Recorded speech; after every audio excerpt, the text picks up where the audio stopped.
Radio Kantipur, radio राष्ट्रको। जारी लकडाउनलाई निरन्तरता दिन सरकारलाई उच्चस्तरीय समन्वय समितिको सिफारिस। काठमाडौँ उपत्यकाभित्र नै सवाइडलाई भोलिबाट कडाई गरिने, अत्यावश्यक बाहेकलाई पास भए पनि नो इन्ट्री। कोरोना महामारीपछि कृषि क्षेत्र बिउतिने आश। कृषि आधुनिकीकरणका लागि नीतिगत कमजोरी बाधक भएको जानकारको टिप्पणी। अर्थतन्त्रमा नकारात्मक प्रभाव पर्न थालेकोले लकडाउन खुकुलो बनाउनु पर्ने गृहमन्त्री थापाको भनाई। बैंक तथा वित्तीय संस्थाहरूलाई ब्याज र ऋण मिनाहका लागि निर्देशन दिन नसक्ने गभर्नर अधिकारीको स्पष्ट उक्ति। लकडाउन खुकुलो भएसँगै भारतमा संक्रमितको संख्या ह्वात्तै बढ्यो। एकै दिन 3,900 संक्रमित थपिए। माग व्यवस्थापन र राजस्व संकलन गर्न दिल्ली सरकारद्वारा मदिरामा 70% सम्म कर।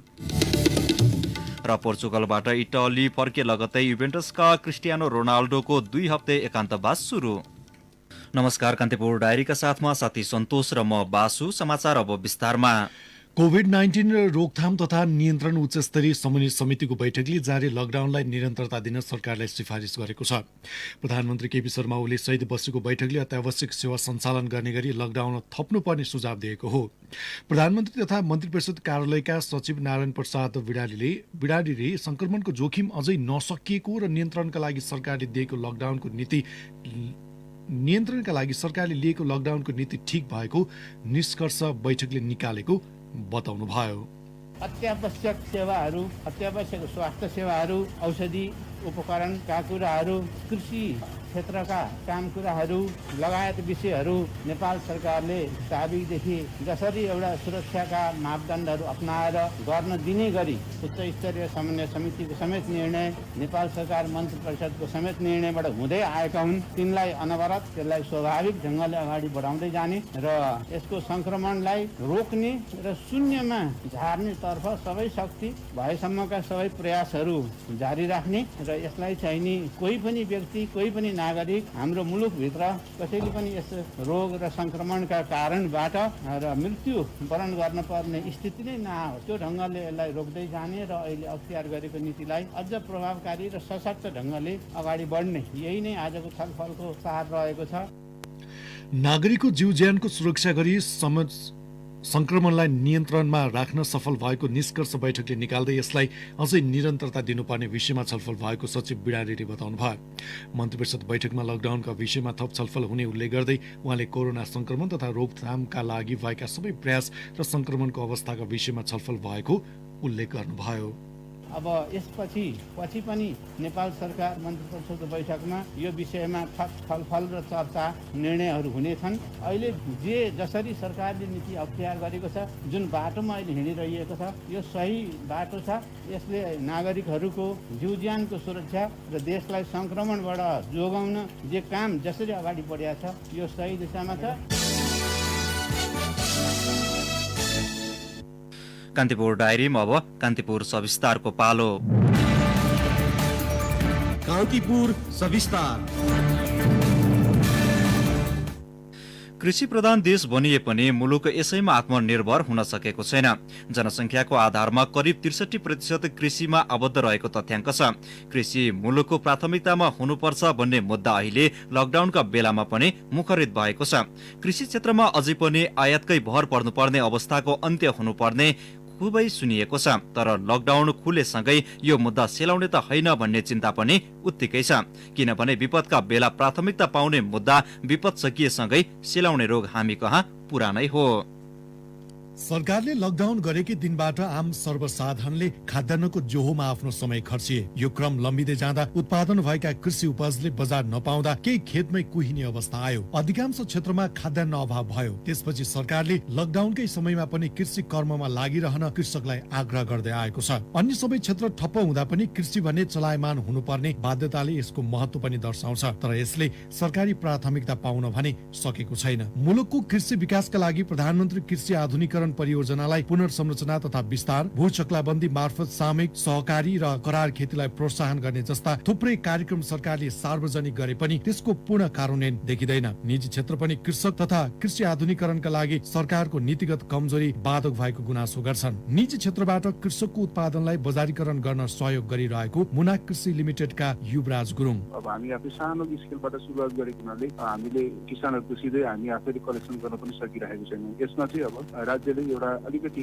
यहाँ जुन जुन कुराहरूमा, जुन जुन कमोडिटीहरूमा, जुन जुन कृषि उपजहरूमा हामी अलिकति सस्टेन छौँ या त्यो उत्पादन पर्याप्त छ, ती कुराहरूलाई चाहिँ रोकआउट गरिदिए हुन्थ्यो। त्यो भइदियो भने चाहिँ अलिकति सहज हुन्थ्यो। कृषकका प्रत्यक्ष तथा परोक्ष सरकार राख्ने केन्द्रीय कृषि सहकारी संघका महाप्रबन्धक तथा कृषि अभियन्ता रुद्र भट्टराई पनि निजी क्षेत्रको भनाइमा सहमत छन्। बजेटमा पहिलो प्राथमिकता पर्ने कृषि क्षेत्रमा युवाको आकर्षण नबढ्नु तथा आवश्यक नीति नियमको कार्यान्वयन पक्ष फितलो भएका कारण सरकारी लक्ष्य पूरा हुन नसक्ने दावी गर्छन्। आफ्नो ढङ्गबाट किसानको लागि सहयोग गर्नुपर्छ भनेर गरेको। अब हामीहरू पनि कन्टेन्टहरू छन्, रिसोर्सहरू चाहिँ छैन। हामीलाई सरकारले खास केही दिएको हुँदैन। सहकारी क्षेत्रलाई त्यति पत्याइसकेको अवस्था चाहिँ नरहेको हुनाले हाम्रो क्षमता अनुसार हामी गरिरहेको। केन्द्रीय तथ्याङ्क विभागले केही दिन अघि जारी गरेको आर्थिक वर्ष 2076-77 को राष्ट्रिय लेखा तथ्याङ्कमा कृषि तथा वन क्षेत्रमा आर्थिक वर्षको कुल ग्रास्त उत्पादनमा 27.8% योगदान दिएको प्रारम्भिक अनुमान गरेको छ। धानको उत्पादनमा आएको कमी तथा कोभिड-19 को जोखिम कम गर्न गरेको लकडाउनमा आपूर्तिको रोकावटका कारण तरकारी, मासु तथा दुग्ध उत्पादनमा केही कमी आउने भने पनि गहुँ र फलफुल तथा मत्स्यजन्य वस्तुको उत्पादनमा सामान्य वृद्धि हुने प्रक्षेपण गरेको छ। मौसमको परिवर्तनलाई हेर्दा अधिकांश कृषकलाई खेतीको चटारो पर्ने संकेत देखिन्छ। तर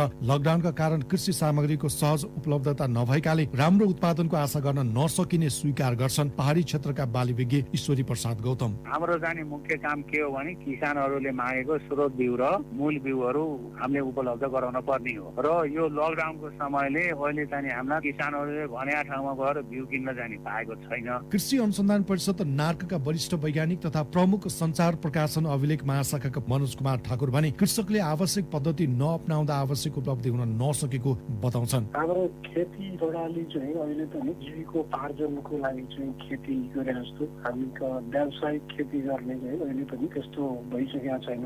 केही प्रदेश सरकार तथा स्थानीय तहको समन्वयमा कृषकको सहजताका लागि उत्पादन गरेको वस्तुलाई खेतमै पुगेर वितरणमा सहजीकरण गर्ने गरेको भए पनि व्यवसायको ठूलो हिस्सा ओगटेको मासु तथा मत्स्यजन्य वस्तुका कृषकलाई पनि उत्तिकै समस्या छ। तर तालुकदार निकाय, पशु विभाग भने कृषकको मेहनत प्रति त्यति उत्तरदायी बनेको पाइँदैन। विभागका महानिर्देशक डाक्टर वंशी शर्मा, गभर्मेन्टले सबलाई अनुदान दिन सक्ने हैसियत पनि अहिले छैन नि त।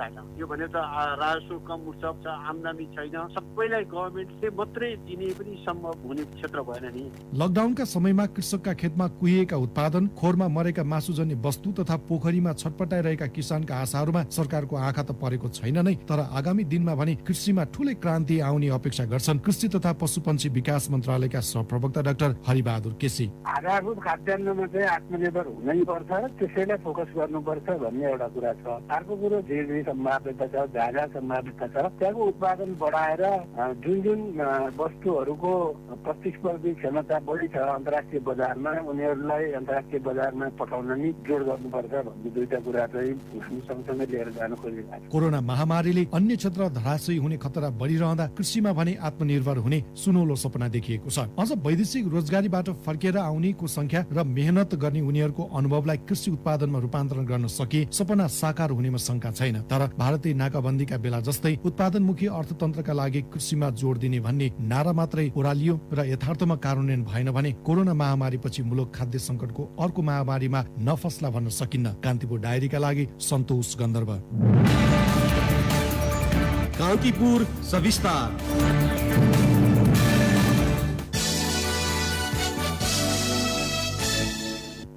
नेपालमा कोरोना भाइरसबाट संक्रमित हुनेको संख्या 82 पुगेको छ। आज बिहान नेपालगञ्जमा थप 7 जनामा संक्रमण पुष्टि भएसँगै संक्रमितको संख्या 82 पुगेको स्वास्थ्य तथा जनसंख्या मन्त्रालयका प्रवक्ता डाक्टर विकास देवकोटाले जानकारी दिनुभयो। बाँके जिल्ला नेपालगञ्जका 22, 30 र 40 वर्षका 3 जना पुरुष र 9, 32, 34 र 55 वर्षका 4 जना महिलाहरूको स्वाब नमुना परीक्षण गर्दा भेरी अस्पतालमा पोजिटिभ देखिएको हो। यसरी कुल संक्रमितको संख्या 82 पुगेको छ, जसमध्ये 61 जना पुरुष हुनुहुन्छ भने 21 जना महिला हुनुहुन्छ। संक्रमित सबैको स्वास्थ्य अवस्था सामान्य भएको तथा उनीहरू स्वास्थ्य कर्मीको निगरानीमा रहेको प्रवक्ता डाक्टर देवकोटाले बताउनु भयो। प्रदेश 1 मा सबैभन्दा धेरै 31, प्रदेश 5 मा 24, प्रदेश 2 मा 13, बागमती प्रदेशमा 7, सुदूरपश्चिममा 5, गण्डकी प्रदेशमा 2 जना संक्रमित छन्। कर्णाली प्रदेशमा हालसम्म संक्रमित पुष्टि भएको छैन। 82 जना संक्रमित मध्ये 16 जना संक्रमण मुक्त भई घर फर्किसकेका छन्। बाँकी 66 जना मध्ये विराटनगरमा 31, नेपालगञ्जमा 23, वीरगञ्जमा 9 तथा भरतपुर, वीरगञ्ज र रूपन्देहीमा 1-1 जना संक्रमितहरू उपचार गरिरहेको प्रवक्ता देवकोटाले बताउनु भयो। हालसम्म आरडीटी विधिबाट 52,227 तथा पीसीआरबाट 13,850 जना गरी 66,077 जनामा कोरोना संक्रमण परीक्षण गरिएको छ। यस्तै विभिन्न 18 प्रयोगशालामा पीसीआर विधिबाट कोरोना परीक्षण गरिँदै आएको प्रवक्ता देवकोटाले बताउनु भयो। कर्णाली स्वास्थ्य विज्ञान प्रतिष्ठान जुम्लामा कोभिड-19 को आरटी-पीसीआर विधिबाट नमुना परीक्षण गर्ने सेवा विस्तार भएको छ। यो सँगै हाल देशभरका 18 विभिन्न प्रयोगशालाहरूबाट कोभिड-19 को लागि पीसीआर विधिबाट नमुना परीक्षण गर्ने गरिएको छ। रेड जोनमा पर्ने व्यक्तिहरूको संख्या 330 छ। यी व्यक्तिहरू सम्भावित संक्रमितहरू हुन सक्नुहुन्छ। यहाँहरूलाई हामी फलोअप गरिरहेका छौँ। कान्तिपुर डायरीमा अब ब्रेकको पालो। अब बाँकी प्रसंग। संघीय संसदको आगामी बैठक विश्व स्वास्थ्य संगठन WHO ले तोकेको मापदण्ड अनुसार सञ्चालन गर्न दलहरू सहमत भएका छन्। नयाँ बानेश्वर स्थित संघीय संसद भवनमा साँझ बसेको प्रतिनिधि सभाको कार्यव्यवस्था परामर्श समितिको बैठकमा WHO को मापदण्ड अनुसार स्वास्थ्य विज्ञले दिएको सुझाव अक्षरशः पालना गर्ने सहमति भएको हो। समितिको बैठकमा सभा हलहरू, कक्षहरू, भवन र परिसरलाई बैठक बस्नु अघि सेनिटाइजर गर्ने निर्णय भएको संसद सचिवालयका सरप्रवक्ता दशरथ धमलाले जानकारी दिनुभयो। बैठकलाई सकेसम्म छोटो बनाउने, आवश्यक र महत्त्वपूर्ण कुरा मात्र राख्ने, सदस्यले बैठक कक्षमा प्रवेश गर्ने स्थान र बस्ने सिटको हेकिङ गर्ने निर्णय पनि भएको छ। पहिले सांसद र त्यसपछि संसद सचिवालयका कर्मचारीको पीसीआर पद्धतिबाट कोरोना परीक्षण गर्ने निर्णय पनि भएको सहप्रवक्ता धमलाले जानकारी दिनुभयो। बैठकसँग सम्बन्धित बाहेक अन्य व्यक्तिलाई संघीय संसद भवन परिसरमा प्रवेश निषेध गर्न पनि दलहरू सहमत भएका छन्।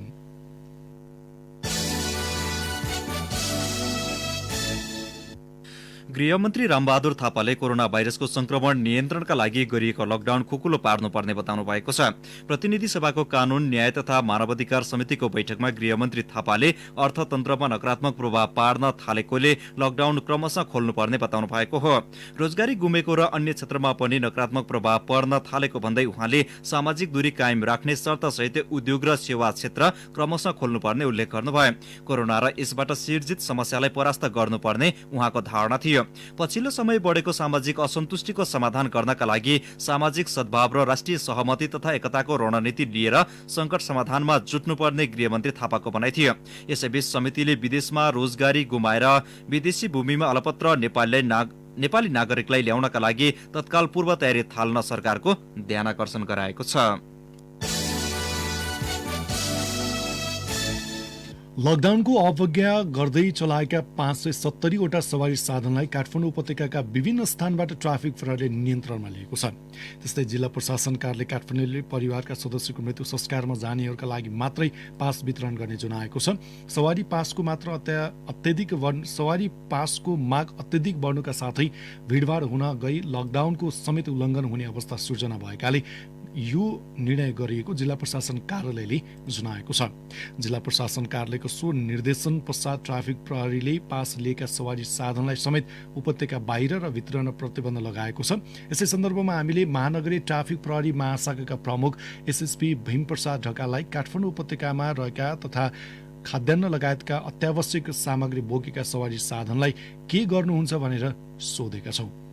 पछिल्ला दिनहरूमा हामीले आवाजातलाई एकदमै कडाई गरिराखेका छौँ। कोही पनि व्यक्तिहरूले एक ठाउँबाट अर्को ठाउँमा नजाने, घरमै लकडाउन हुने र अत्यावश्यकीय चिज वस्तु चाहिँ सरकारी तर्फबाट नागरिकहरूलाई पुर्याउने भन्ने हिसाबले हामी अगाडि बढिराखेको छौँ। र यो अवस्थामा एउटा जिल्लाबाट अर्को जिल्लामा जाँदा या जिल्लाबाट भ्यालीमा आउँदा या भ्यालीबाट चाहिँ अन्य जिल्लाहरूमा जानको लागि चाहिँ हामीले कडाई गरेका छौँ। इभेन पास भएकोलाई पनि हामीले चाहिँ रोकिराखेका छौँ। र त्यस्तो अवस्था जसको चाहिँ स्वास्थ्य सम्बन्धी अत्यन्तै गम्भीर समस्या या चाहिँ कुनै काजक्रिया गर्नुपर्ने कुराहरू या अन्य त्यस्तै जरुरी खालका कुनै समस्या बाहेकको अवस्थामा जेनरली मुभ नगर्नको लागि हामीले अनुरोध गरेका छौँ र त्यही किसिमले हामीले चेक जाँचलाई अगाडि बढाएका छौँ। काठमाडौँ उपत्यकाभित्र नै बसोबास गरिरहेकाहरूको हकमा चाहिँ के नियम छ? प्रत्येक व्यक्तिहरू घर घरमा बसिदिनुहोस् भनेका छौँ र उहाँहरूलाई जरुरी पर्यो, एकदमै आवश्यक पर्यो भने कतिपयकोसँग त पास पनि छ र पास नभएकाको हकमा हामीलाई 103 या 100 फोन गरेर उहाँहरूको जायज समस्या भन्नुभयो भने त्यो समस्यालाई हल गर्ने सहजीकरण गर्ने काम हामी गरिरहेका छौँ र त्योभन्दा बाहेकको अवस्थामा यहाँहरूले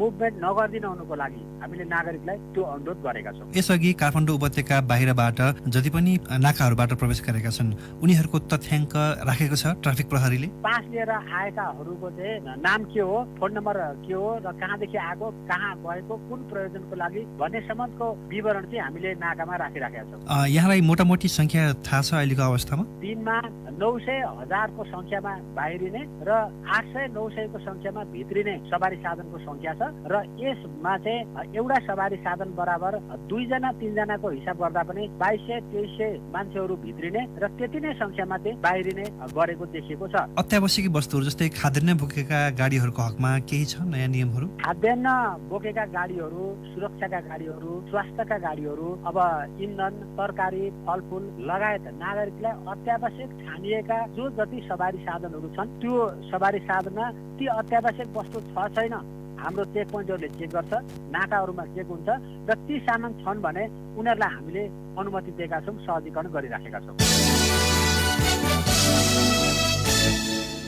जमाती एवं मस्जिद मदरसा अनुगमन गर्न गठन भएका जिल्ला स्तरीय अनुगमन समितिहरूलाई मुस्लिम आयोगले स्वास्थ्य सामग्री प्रदान गरेको छ। जोखिमयुक्त क्षेत्रहरूमा अनुगमन गर्न जाँदा स्वास्थ्य सामग्री आवश्यक पर्ने भन्दै 40 जिल्लामा गठित समितिलाई सामग्री हस्तान्तरण गरिएको आयोगका प्रवक्ता समीम मिया अन्सारीले बताउनुभयो। आयोगले ती जिल्लाहरूमा N95 मास्क, पन्जा, सेनिटाइजर, ह्यान्ड वास लगायतका सामग्री प्रदान गरेको हो। आयोगले मस्जिद मदरसामा हुने भेला एवं अन्य मुलुकबाट आएका जमातीहरूको विवरण संकलन तथा उनीहरूको अवस्थाबारे बुझ्नका लागि अनुगमन समिति गठन गरेको थियो। त्यस्तै आयोगले सरकारले आवश्यक परेको खण्डमा मदरसा तथा मस्जिदहरूलाई क्वारेन्टाइनका लागि भवन उपलब्ध गराउन पनि तयार भएको जनाएको छ।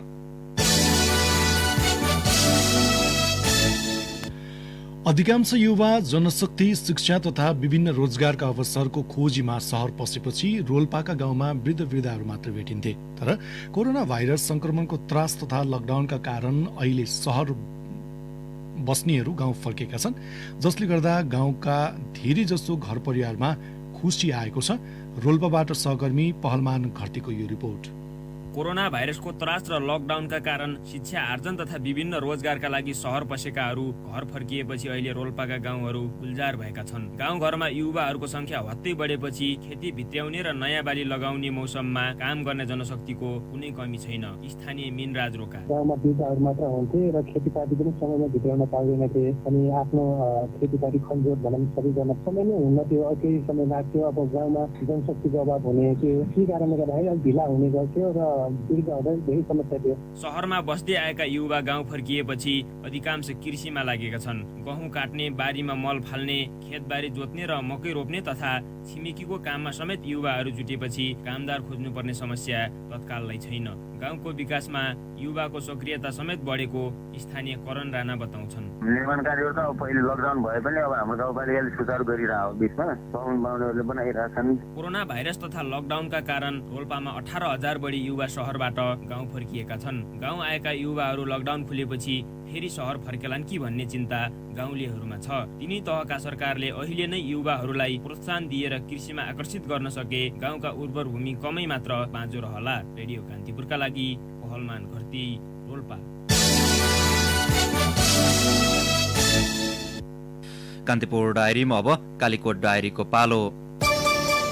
कालीकोट डायरीमा तुलाराम पाण्डेको नमस्कार। स्थानीय तहले निर्माण गरेका धेरैजसो क्वारेन्टाइन कक्ष नाम मात्रका छन्। 19 प्रकारका सामान र 14 बुँदे आचार संहिता सहित स्ट्यान्डर्ड क्वारेन्टाइन निर्माण गर्नुपर्ने मापदण्ड तोकेको भए पनि यहाँका अधिकांश क्वारेन्टाइन नाम मात्रका छन्। पानी चुइने चिसो भुइँमा त्रिपालमाथि पिफम र तन्ना दिएर चिसोमा सुत्नु पर्दा क्वारेन्टाइनमा बस्न नमान्ने समस्या छ। जिल्लाभर 58 स्थलमा 1074 वटा क्वारेन्टाइन बेड संख्या छ। तर हाल यहाँका 3वटा पालिकामा 12 जना मात्र क्वारेन्टाइनमा छन् भने अन्य पालिकामा 1 जना पनि छैनन्। लकडाउनले खाद्य सङ्कटमा परेका विपन्न समुदायका लागि यहाँका 9वटै स्थानीय तहले राहत सामग्री वितरण गरेका छन्। राजकोट, खाडाचक्र र तिलागुफा नगरपालिका तथा सान्नी त्रिवेणी, नरहरिनाथ, पलाता, पचाल झरना, महाभैरथ, शुभकालिका गाउँपालिकाले अति विपन्न घर परिवार छनौट गरेर दाल, चामल, नुन, तेल वितरण गरेको जनाएका छन्। यहाँको पचाल झरना गाउँपालिकाले भने स्थानीय समुदायबाट अन्न सङ्कलन गरेर वितरण गरेको गाउँपालिका अध्यक्ष खड्गराज सेजुवालले बताउनुभयो। जिल्लाका सबै तहमा गरी 7,000 विपन्न घर परिवारलाई राहत वितरण गरिएको छ। कोभिड-19 को अनुगमन गर्न कालीकोटमा 5 सदस्यीय अनुगमन समिति गठन भएको छ। गैर सरकारी संस्था महासंघका जिल्ला अध्यक्ष वीरेन्द्र बुढाको संयोजकत्वमा जिल्ला बार अध्यक्ष दमनराज बम, पत्रकार महासंघका अध्यक्ष तुलाराम पाण्डे, महिला अधिकार कर्मी संगीता ओली र मानव अधिकार कर्मी कालीबहादुर मल्ल सदस्य रहने गरी 5 सदस्यीय समिति गठन भएको हो। अनुगमन समितिले यहाँका 9वटै स्थानीय तहको अवस्था अनुगमन गरी राष्ट्रिय मानवाधिकार आयोगमा प्रतिवेदन पठाउनेछ। अवस्था कालीकोट डायरी आजलाई यति नै। तुलाराम पाण्डेलाई बिदा दिनुहोस्। नमस्कार। कालीकोट डायरीपछि कान्तिपुर डायरीमा पुनः ब्रेकको पालो। अब आर्थिक प्रसङ्ग। गभर्नर महाप्रसाद अधिकारीले बैंक तथा वित्तीय संस्थाहरूलाई ब्याज र ऋण मिना गर भनेर निर्देशन दिन नसकिने बताउनु भएको छ। ब्याजको दर केही घटाउने निर्णय भएको, बुझाउने समय पनि पर सारीको अवस्थामा मिनाको सम्भावना नरहेको उहाँले बताउनु भयो। प्रतिनिधि सभाको अर्थ समितिको बैठकमा गभर्नर अधिकारीले कुनै पनि संस्थालाई दबाव दिएर ऋण र ब्याज मिना गर भन्न नसकिने उल्लेख गर्नुभयो। व्यापार र बैंकलाई जोगाइराख्नुपर्ने अहिलेको प्राथमिकता रहेको अधिकारीको भनाइ थियो। गभर्नर अधिकारीले वैदेशिक लगानीमा ठूलो मात्रामा कमी आउने सम्भावना रहेको पनि बताउनु भएको छ। विश्वस्तरीय संस्थाहरूले गरेको तथ्याङ्क विश्लेषणमा गत 1 महिनामा मात्रै विश्वव्यापी रूपमा 60% वैदेशिक लगानीमा ह्रास आएको उहाँले उल्लेख गर्नुभयो। बजेटमाथिको छलफलका क्रममा गभर्नर अधिकारीले अबको पुँजीको खर्च रोजगारी सृजना गर्नेतर्फ हुने बताउनु भएको छ। अर्थतन्त्र वृद्धि गर्ने भन्दा पनि टिकाइराख्नु महत्त्वपूर्ण भएको उल्लेख गर्नुभयो। अर्थतन्त्रको अवस्था र वैदेशिक मुद्राको सञ्चितका बारेमा सांसदले राखेको प्रश्नमा गभर्नर अधिकारीले आउँदो वर्ष रेमिट्यान्समा 20% भन्दा बढी सङ्कुचन आउन सक्ने बताउनु भएको थियो। संघीय संसदमा रहेका प्रतिपक्षी दलहरूले आगामी आर्थिक वर्षको नीति तथा कार्यक्रम र बजेट तर्जुमा गर्दा पर्यटन क्षेत्रलाई विशेष ध्यान दिन सरकारलाई सुझाव दिएका छन्।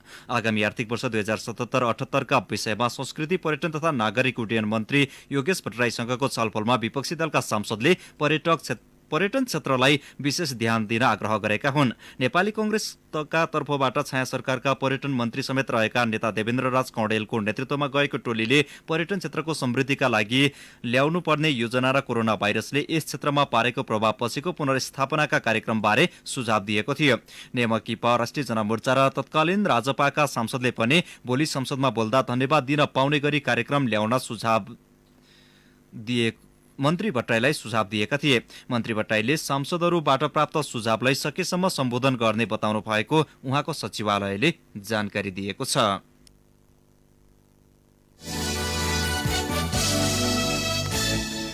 अब अन्तर्राष्ट्रिय प्रसङ्ग। लकडाउन खुकुलो पारिएसँगै भारतमा संक्रमितको संख्या ह्वात्तै बढेको छ। आज एकै दिन थप 3,900 जनामा कोरोना संक्रमण पुष्टि भएको हो।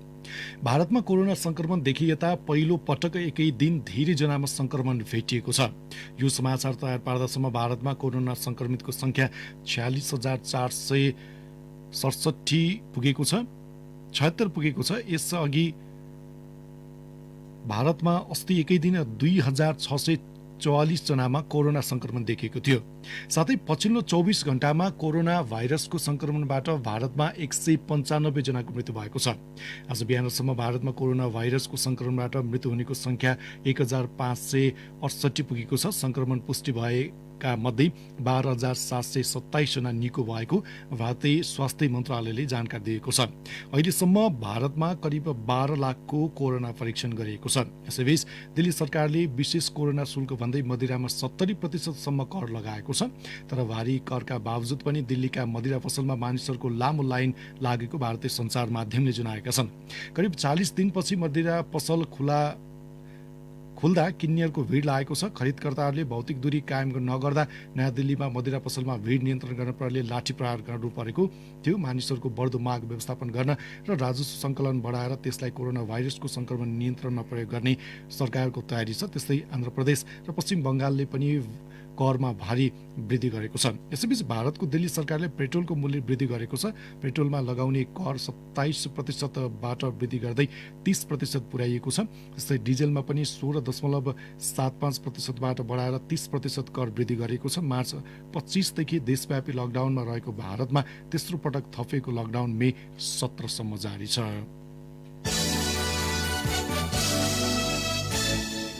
साउदी सरकारले आगामी 6 महिनासम्म कामदारको सहमति विपरीत रोजगारबाट निकाल्न नपाइने नीति ल्याएको छ।